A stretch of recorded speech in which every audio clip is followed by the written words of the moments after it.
Temple Rising is the game that immediately pulled me in because of how it proudly wears its classic RTS inspiration on its sleeve. From the first mission, you can tell it's a love letter to the golden era of real-time strategy things, Command and Conquer or early general days. The soundtrack pumps, slightly campy yet seriously cool. If you're someone who grew up in building bases and rushing over tank while micromanaging squads, this game feels like a direct callback to those long nights spent quiet to your screen.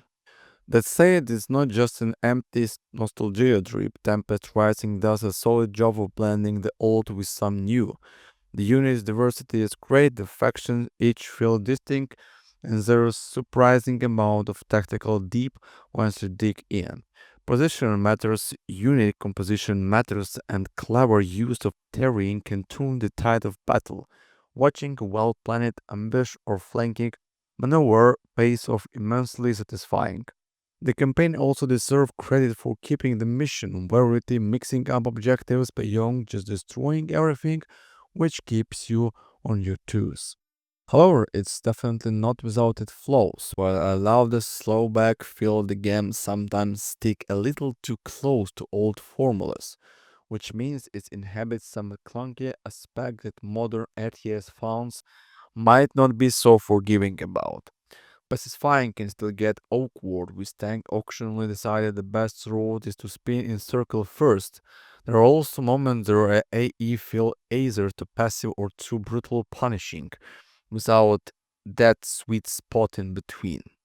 And while the visual capture the retro vibe well, they sometimes look a bit stiff, like they stuck somewhere between a homage and needing just a little more polish. Overall thought, Tempest Rising is a gem for anyone who's been starving for a solid new RTS.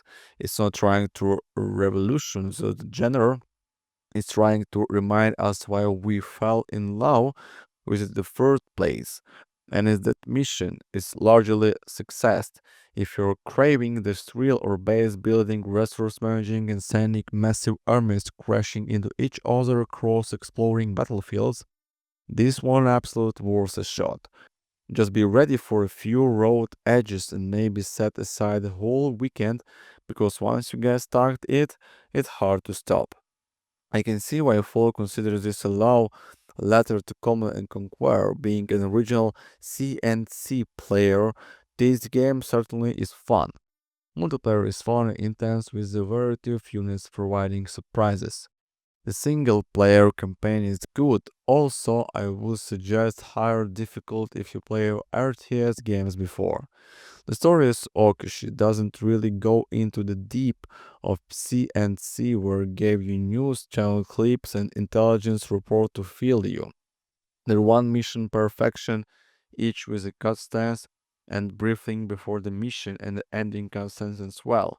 The cutscenes are very reminiscent cutscenes and I love them. What frustrates me so is when the game takes control away from the player. It's absolutely frustrating when I am in the middle of fire and a new objective pops up and pans the camera in the middle of the firefight. Thankfully, it doesn't kill you off screen at least, but it is incredibly annoying and immersion breaking when I'm in the middle of doing sometimes and suddenly have a control yanked away from me. Stop that. At least make an option to disable that it completely hurts replayability. I dread replaying a mission because we'll get annoying and forcing in a game stance.